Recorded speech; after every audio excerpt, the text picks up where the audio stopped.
Sir, माझा एक प्रश्न आहे. कर्तरी प्रयोग, भावी प्रयोग, कर्मणी प्रयोग याला कसे ओळखायचे?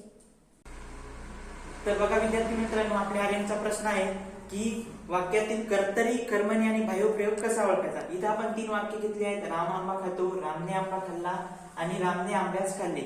या तिन्ही वाक्याचा अर्थ एकच होतो, पण या तिन्ही वाक्याचा प्रयोग वेगवेगळा आहे. तर पहिलं वाक्य बघा, राम आंबा खातो.